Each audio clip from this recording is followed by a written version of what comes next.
Down there, so, yeah. I'd like to call this meeting of the Internal Services Committee to order, and we'll start with the Pledge of Allegiance.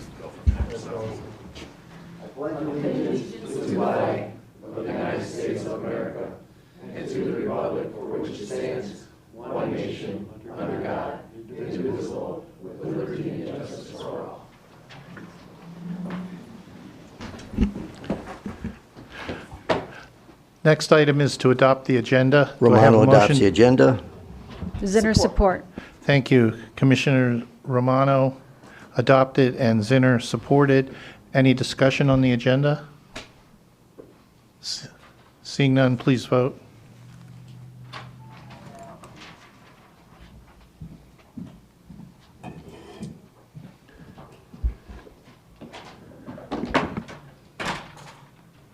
Motion passes 12-0. Thank you. Next item is the approval of the minutes of the Joint Internal Services and Government Oversight Committees dated February 8th of this year. So moved by Nard. Support, Hall.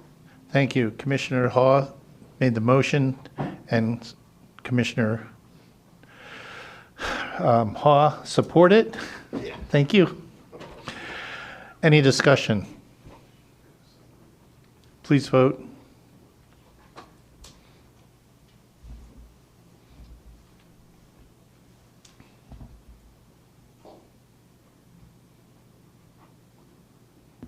Motion passes 12-0.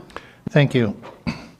Next item is public participation. This is the first opportunity for public participation for those who wish to speak for a maximum of 3 minutes on any item on today's agenda. There'll be an opportunity later for the public to speak on any subject. Anyone public for today's agenda?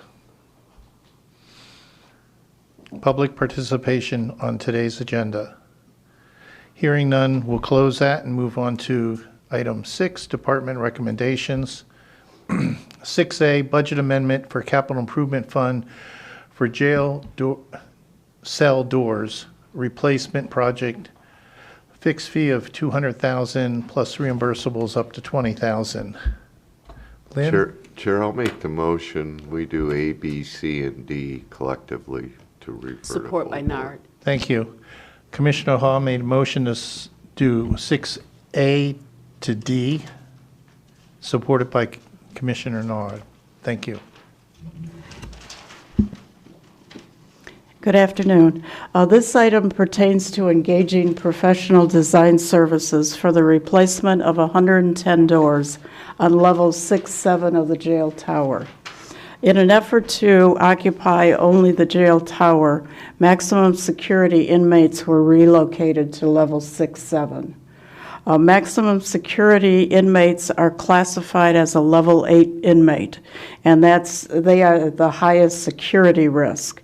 And that is because of the offenses that they are facing, and also if an inmate is displaying significant disciplinary issues, they will oftentimes relocate that inmate to maximum security. I believe there was a picture attached indicating the jail doors, and what it's trying to illustrate is the doors on level 6, 7 do not have food chutes. So it requires jail staff to unlock and open these doors several times a day for meal deliveries, meal pickups, and the dispensing of medications, which obviously elevates the security risk. For the safety and security of inmates and jail staff, we are requesting a budget amendment in the amount of $200,000 plus reimbursable expenses of not to exceed $20,000 for the securing or engaging of professional design services for this project. These services include, but are not limited to, the development of construction bid specifications. This will allow the purchasing department to advertise for sealed bids on the Mittens site. They will prepare all the documents for the permitting process. They conduct post-bid interviews in order to recommend the qualified bidder. They also have on-site administration. So they will verify compliance with bid specs and specifications. They will provide design solutions in the field if the conditions warrant a modification, because oftentimes we open up areas and it's a little different than what was anticipated. They also will answer throughout the project requests for information from the general contractor, and they will conduct the meetings that are held with the general contractor. At certain points during the project, these will be weekly meetings. They also review the progress payments that are submitted by the general contractor, and they are reviewing and approving those, and those are submitted then for payment. They also generate a punch list, and that'll indicate items that either were not satisfied with the work, so they either have to be corrected or replaced. And they also ensure that we received a full unconditional waiver, not only from the general contractor, but also any sub working under that contractor. They also obtain the consent of surety.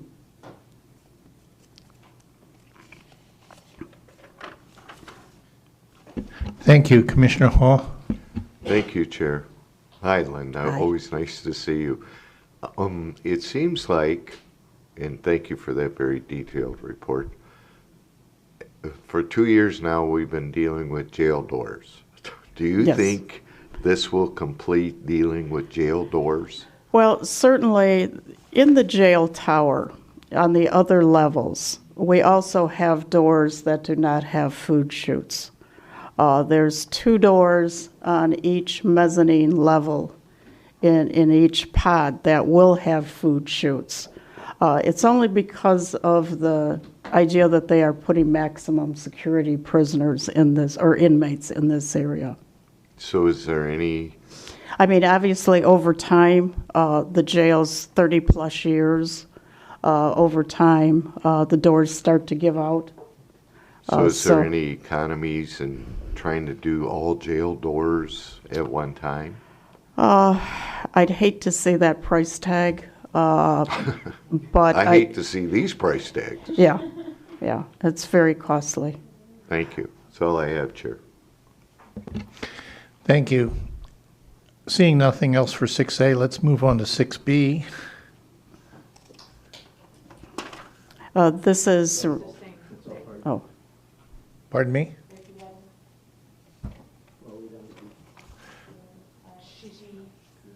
She spoke to what we could. Okay. Did that really cover A through D? Okay. Do you need to talk about the C, which is the jail barrier? I can talk about it. Okay.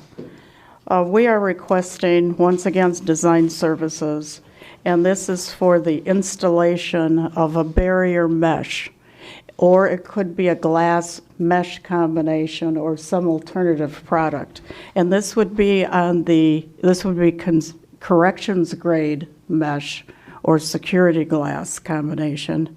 And this would be on the mezzanine floors 3, 5, 7, 9, and 11. There are 5 mezzanine floors, and each mezzanine floor has 6 units, so we're talking about in 30 different units. This is a request because of a safety concern, not only for inmates, but actually for jail staff.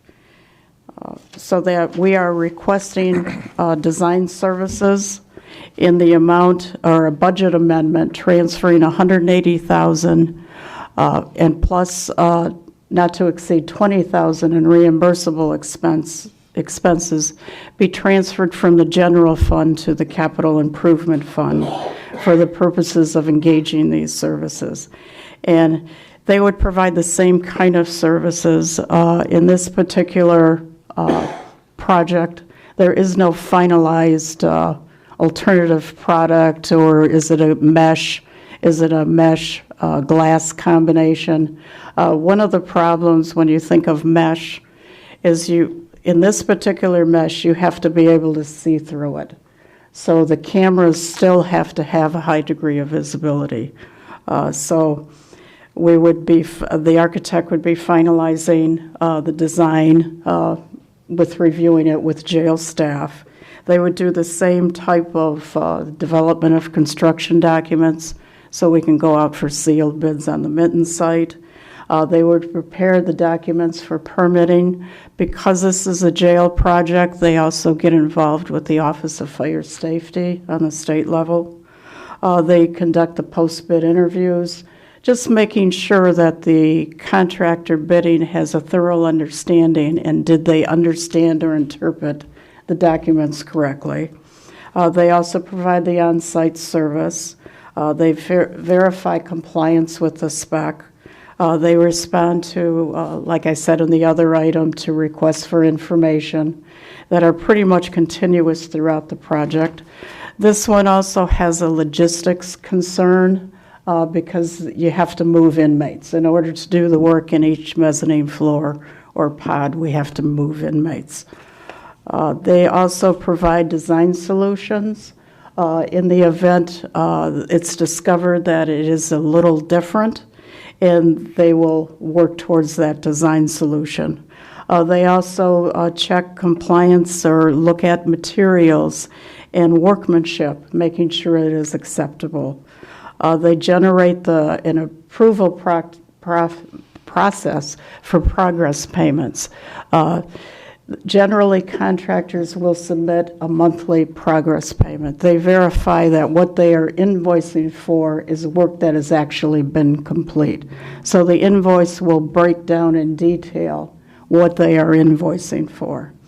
In the end, they generate the punch list. They will list items that need to be either corrected or replaced. And we always work for final payment, and we want to make sure we get full unconditional waivers of not only from the general contractor, but the subcontractors. And also, we go a step further in getting approval from the surety company to release that final payment.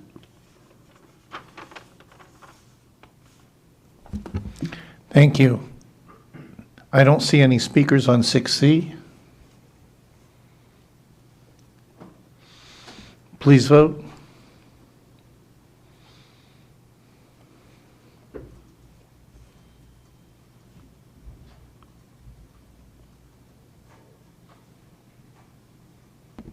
Motion passes 13-0.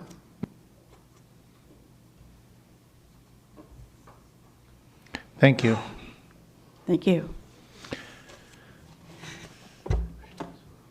Moving on to 6E, Budget Amendment, Capital Improvement Fund, Sheriff Jail Management System Project. And I believe that's a standalone. Do I have a motion to submit the full board? Motion to submit. Support. Thank you. Commissioner Romano made the motion to move the full board, supported by Commissioner Farrington. Jaco? Thank you, Commissioners. The contracts for this project was approved in November of 22. At that point in time, an amendment was not included. This is a request for 22 budget, and the funding is available in the 2022 capital plan for the amount of $2.47 million. The actual ask of, is obviously a much lower request. So there's a saving of over $1 million. And we're just asking for the approval of the budget amendment. Like I said, the contracts were approved in November. Thank you. Commissioner Matusik? Thank you, Mr. Chair. Hi, Jaco. Hi, Commissioner. I need you to explain this to me again. So we approved this contract, we approved a budget, and now we're doing a budget amendment? Yeah, when I saw this, when this came across my desk, I was wondering why, because with everything really that we did last year, we had the 22 budget amendment at the same time.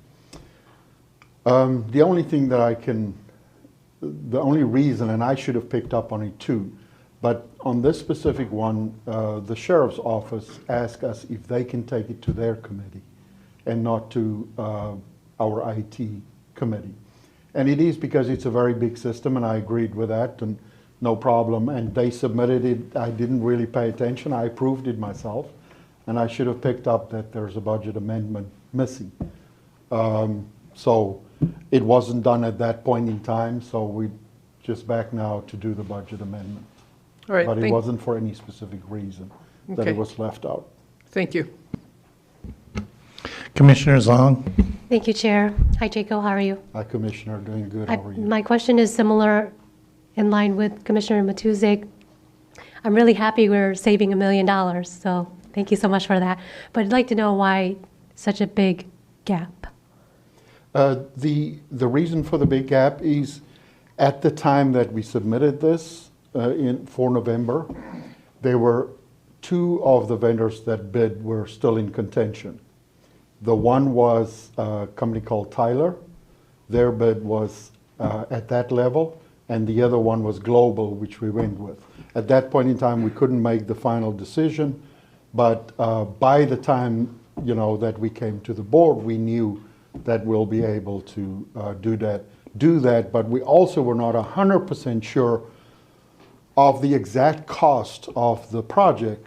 Because although their bid came in much lower, after the bidding process or after the bidding is done, we have a process where we go through the vendors to make sure that we are comparing apples to apples, to give everybody the opportunity to, if something is missing that's not in the original bid, we need to find that out.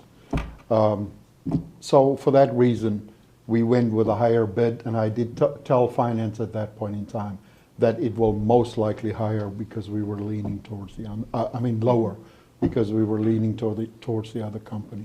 Okay, thank you for that explanation. Thank you, Chair. Seeing no other speakers, please vote.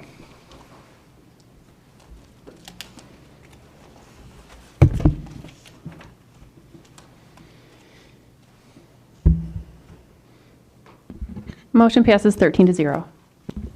Thank you. I'd like a motion to move 6F and G to full board. That's for Budget Amendment, Capital Improvement Fund, ArcGIS Pro Parcel Fabric Upgrade and Data Migration Project. Thank you. Commissioner Farrington made the motion, supported by Commissioner Sabatini, to move to full board. Jaco? Commissioners, this one is for our ArcGIS Pro Parcel Fabric Upgrade. This is our mapping system in the county that's mainly used by our Planning and Economic Department, as well as a few other departments that make use of that system. I have with me Jeff Schrader here today from Planning, in case there's any of the business questions that I cannot answer. And we are requesting approval for this project with a company called Esri, which we do this through for a contract as well as a budget amendment to continue with this project. You can see that the project is just under $35,000, but we have already spent maintenance money in January towards Esri as well, so cumulatively it's higher than 35. The purpose is to modernize the county's mapping system with more modern workflows, and also incorporate and utilizing the ArcGIS Pro platform. Their workflows are industry standard and easier to learn.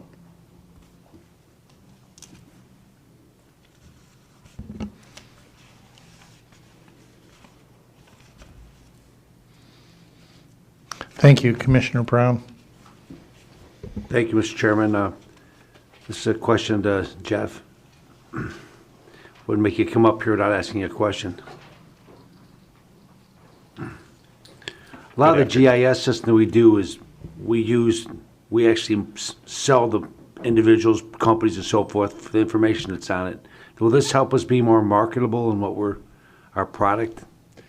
This will help us be a little bit more marketable, but what the main benefit to this is to update the model that we store our data in. When we store our tax parcel data in, we've been using an older system that we brought online, or a methodology we brought on in the year 2000, and we've been supporting that moving forward. What has changed, though, is the technology and the software that's available to us, and then also what's changed even more so is the asks that we're getting from other departments and agencies. So when we look to be able to share and leverage the GIS data between our clerk's office, equalization, this project is going to bring our data into a format that's easier for them to consume and then use with their third-party vendors as well. Makes it more compatible? Not only it'll make it more compatible, more marketable, but actually it's going to increase the ability for this data to be shared across all county departments and agencies. Okay, thank you. Thank you, Mr. Chairman. Thank you. Seeing no other speakers, please vote.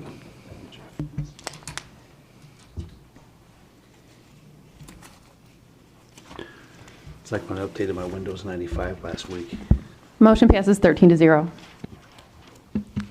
Thank you.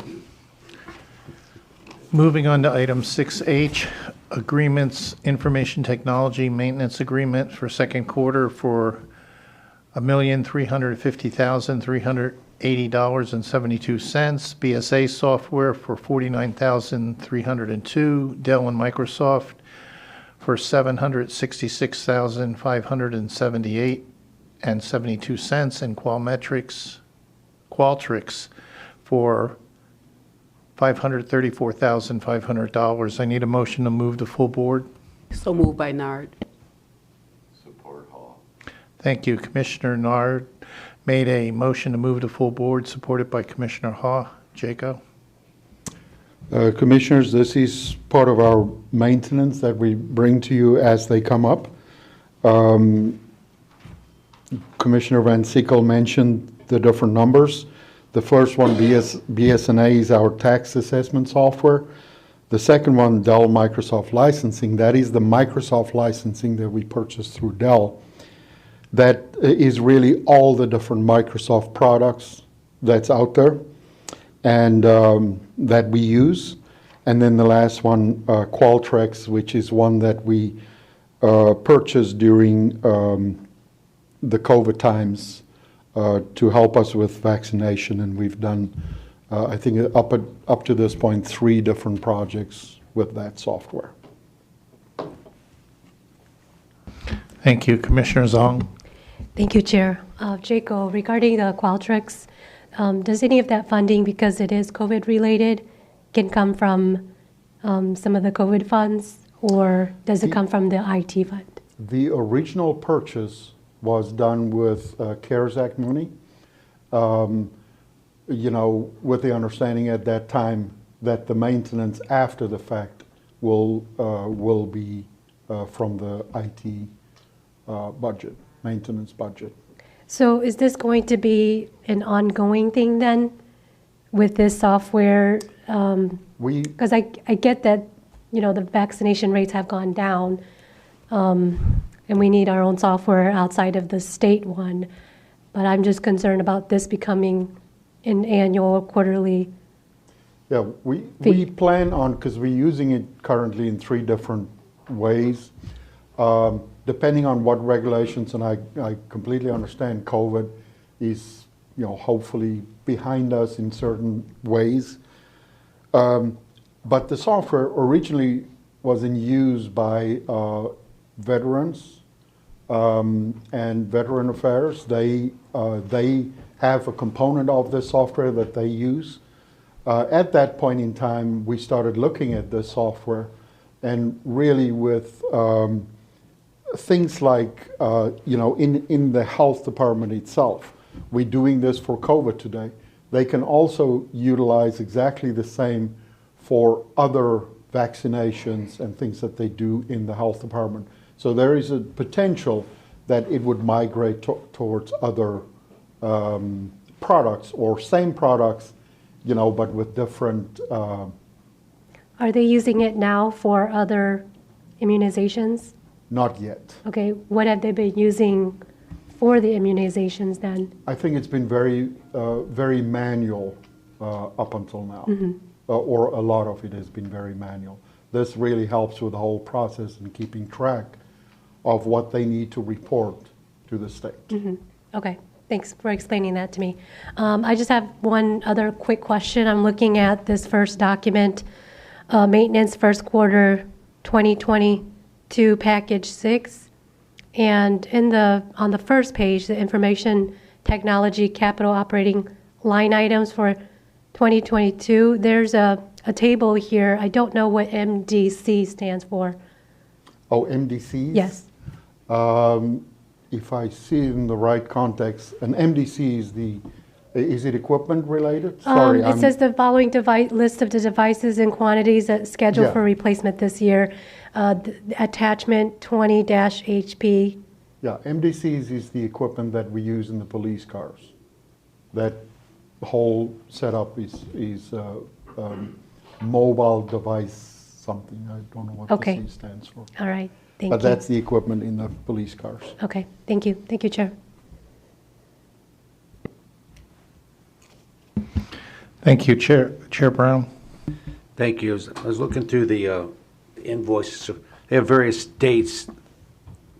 One's in February, this one's in March. There are a variety of dates in there.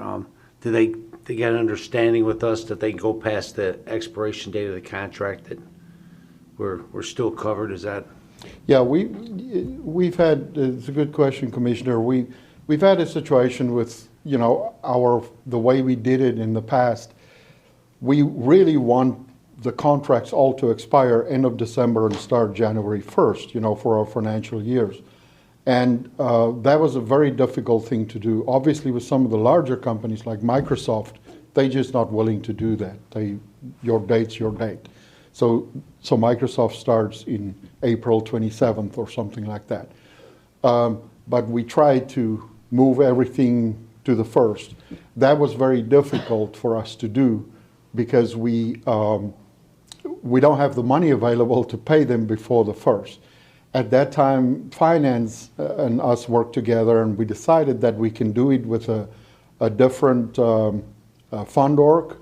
And then I think it was just a 000 fund org. And what we do with that is, soon as the 1st hit and the money is available in the accounts, we can then start transferring them, with a journal entry to the right funding information. So that helped us.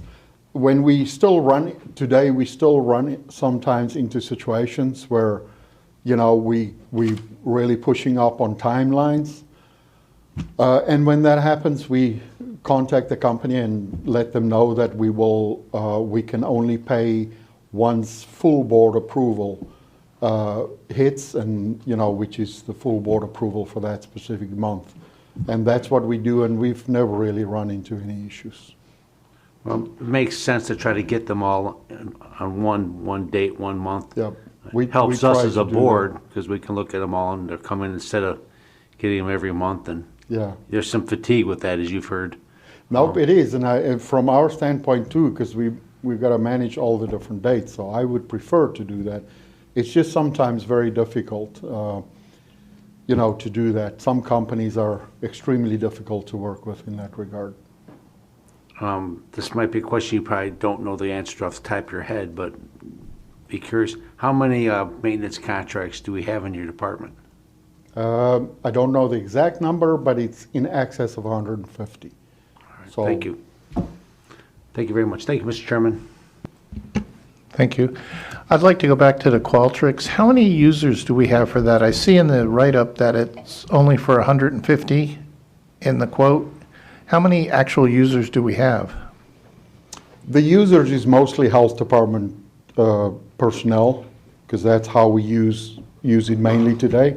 So that's probably, I will have to ask the manager exactly how many users they have configured today. But if that's what it is, it's probably pretty close to that. But if you want to, I can give you the exact number. Yeah, that would be good. I just am concerned if we're overbuying. Because it seems to me 150 people to get into that kind of information is a lot. And also, in the cloud storage, which is over 300,000 in that quote, is that their cloud storage, or is that us buying cloud storage for that system to use? It's their cloud storage. Their cloud storage. And do we know how secure that is and how backed up it is and all those kinds of routine questions? Yeah, when we, since probably since 2019, I think, round about there, when we bid things out, we ask the companies, or when we start negotiating with them, we ask them if their software, their cloud software is FedRAMP compliant, which is a federal mandate for government. They have to put it on a FedRAMP site. So all the major providers have your regular area where they can store your information, and there's also a FedRAMP specifically for government. And that has built-in security that you have to abide by if you want to sell that. So that's one thing we do. And then also from our standpoint, we make sure, when we do that we are comfortable. They need to provide us documents and information around their security and how things work and so on. So many things are being hacked these days. I imagine cloud storage has become a buzzword. And from one to another, we don't really know what that means. That's why I ask these questions. Can we do any kind of data dump from this cloud storage to a local server so that we had our hands on it if the cloud disappeared? Or Yeah, that's a difficult subject, because the contracts that you sign when it comes to these things are at the end, or if that relationship sours or whatever happens, you should have the ability, or the one thing that should be in there is that the county is the data owner. In other words, they have to provide us all the data. And we have built that into each and every contract to make sure that we can get that data back. I don't, quite honestly, I have to make sure about that, but I'm pretty sure you cannot just dump data from their environment onto ours. I think it becomes a security issue for them as well as us. Obviously I can decide I put it in a very secure situation, but if I start extracting that, can they then still guarantee that my data is safe?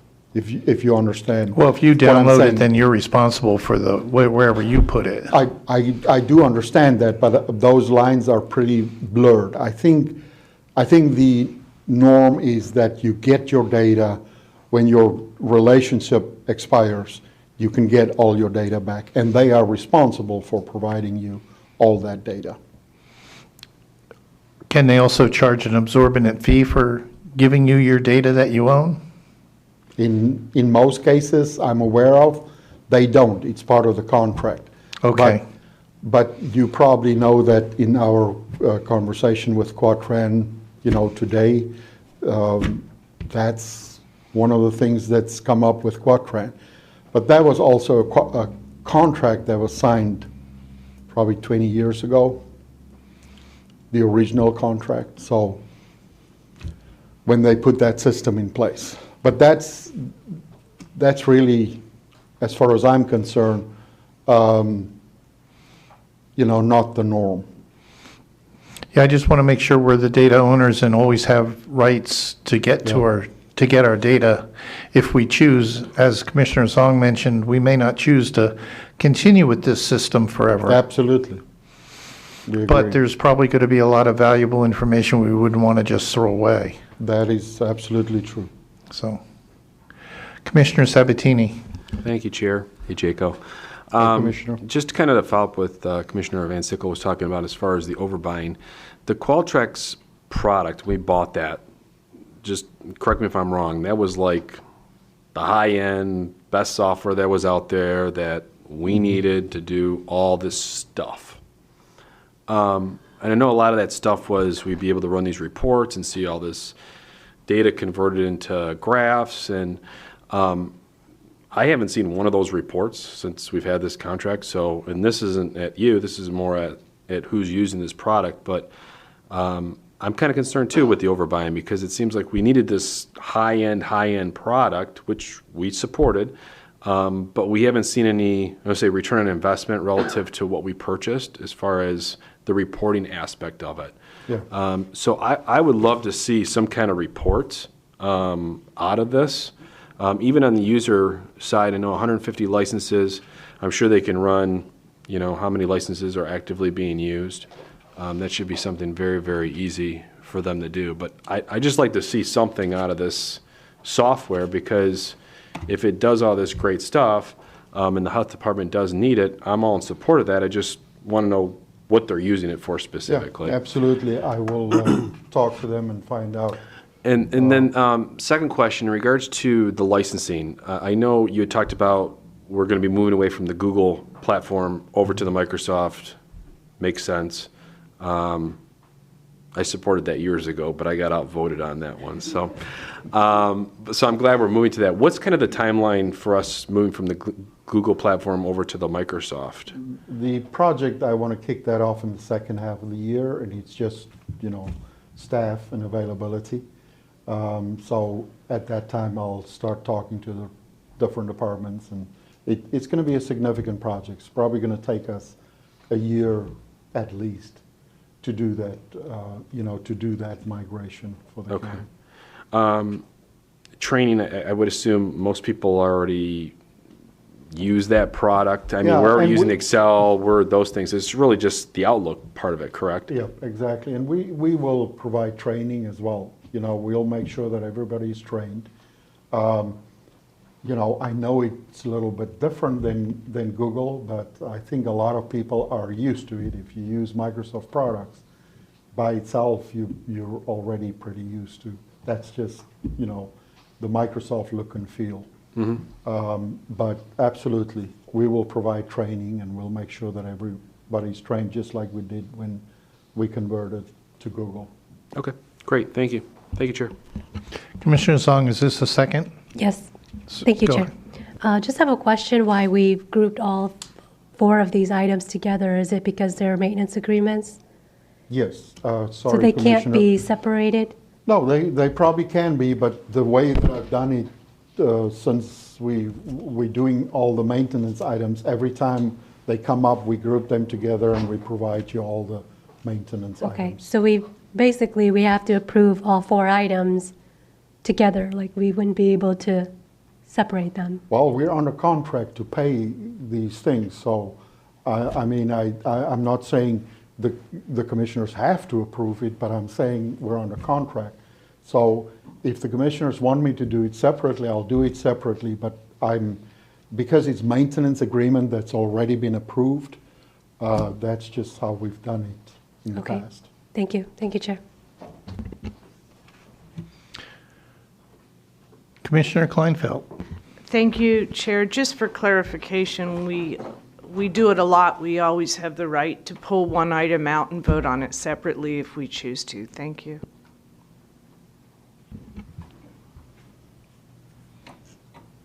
Seeing no other speakers, please vote.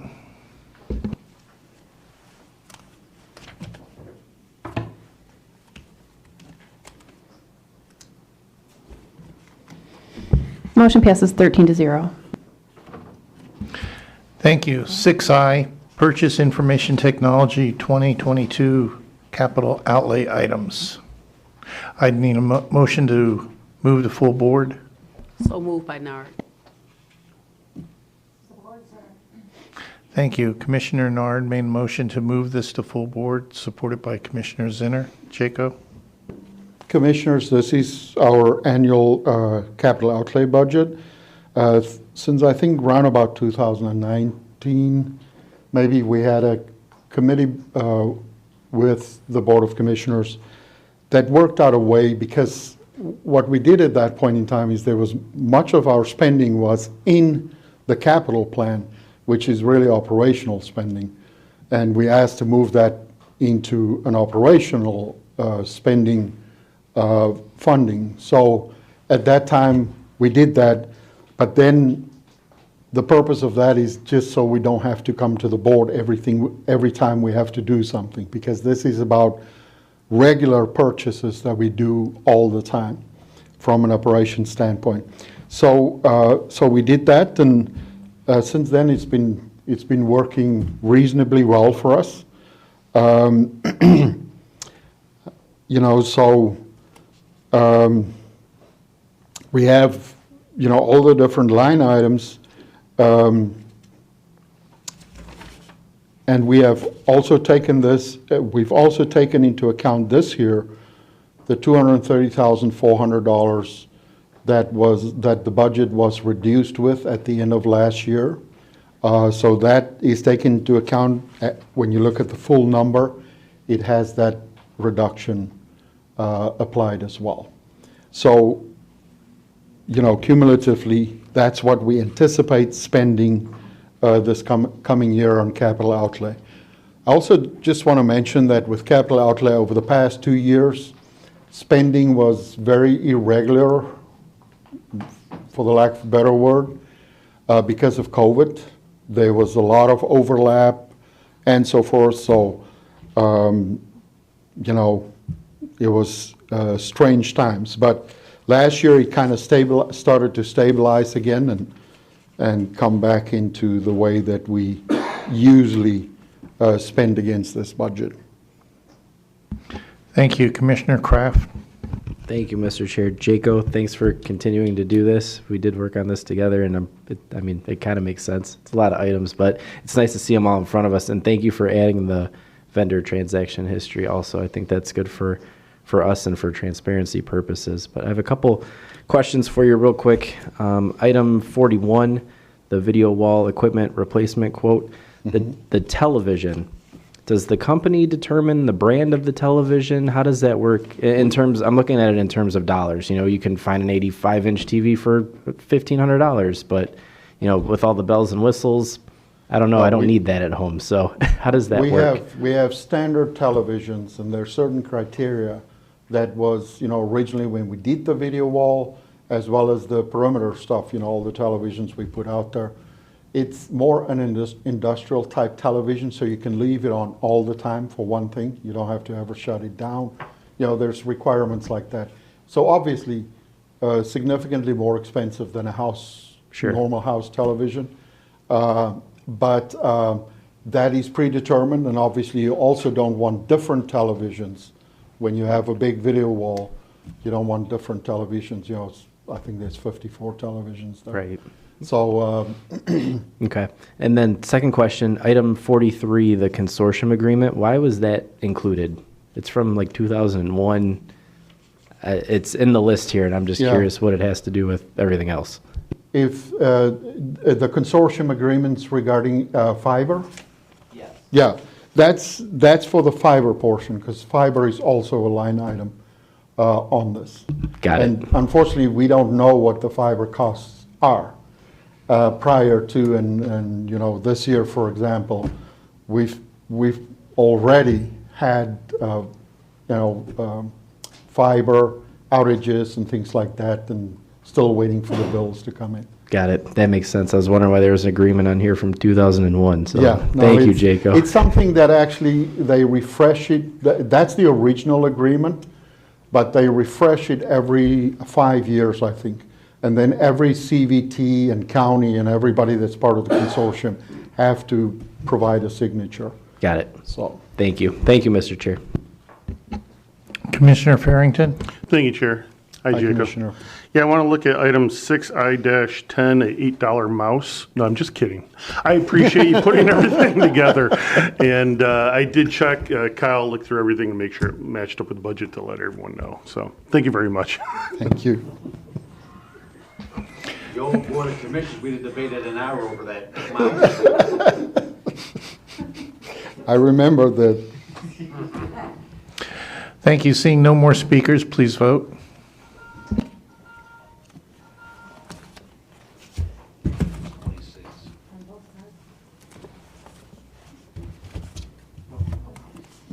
Motion passes 13-0. Thank you. Last number 6J, budget amendment capital improvement plan for Isilon and Power Project Cloud Dell financing. This is the second payment of 5 for $258,748.68. Thank you. Thank you. Commissioner Farrington made a motion supported by Commissioner Wallace to move this to full board. Jaco? Commissioners, as you said, Commissioner Van Sickle, this is the second payment that we're making towards this. I think this was done in 2020. 21 was the first payment, 22 is the second payment. We got to pay this over 5 years. The first component of that contract was done with CARES Act money, and then from then on, the county's on the hook for the rest. And we came to the board at that time with the whole thing. The Isilon is our file serving unit, so all our files that we have in the county, stuff like that, databases and so forth, is saved on the Isilon. It's a redundant system at Comtech as well as at the jail. And then Power Protect is our backup system. So that's all those files and all the other things, snapshots of our servers and things like that. That's backed up to Power Protect. And then Power Protect is local, as well as during CARES Act, we actually started a component in the cloud with Azure to make sure that if we have a regional disaster, that we have the ability to at least to get to some of our important stuff out in the cloud. Thank you. Seeing no speakers, please vote. Whoop, wait a minute. Sorry. Commissioner Kraft? Mine's moving a little slow today. Jaco, quick question. It says the due date is February 1st. Are we going to get dinged on any late charges? No. Good. We're good. Thank you. Thank you, Mr. Chair. Okay, now, please vote. It was actually submitted pretty late to us, and we told them we cannot make that deadline. Motion passes 13-0. Thank you. Thank you, Jaco. Welcome. Okay, moving on, item 7, public participation. This is for anybody in the public who wishes to speak on anything. Seeing no public, we will move on to item 8, commissioners' comments. Commissioner Zong. Thank you, Chair. Seeing that we don't have any participation from the public, I was just wondering if we have an update on equipment for streaming or having the public participate virtually. Funny you should ask. We just had we rebid the project, and we had we had a problem not getting any bidders, and we had one bidder. We rebid it out again. We had 4 that come in. So they just had a meeting yesterday morning to go through the 4 bids. It looks like they've narrowed it down to 2, and staff is going with IT to work out some questions and get it done. So it's well on its way now. So we've got third time's a charm, but we've got some good technology coming in that's going to give us state-of-the-art equipment here to continue us carrying us for many years to come. And so stand by. Thank you, Chair. And Committee Chair. I don't suppose that means we can get rid of civic clerk, does it? Stand by. We don't know. Just when everyone's getting used to using it with all of its imperfections. I wouldn't go that far. No, anyway, it's fine. Yesterday there was some discussion about Ukrainian relief efforts and the activities some of our commissioners attended.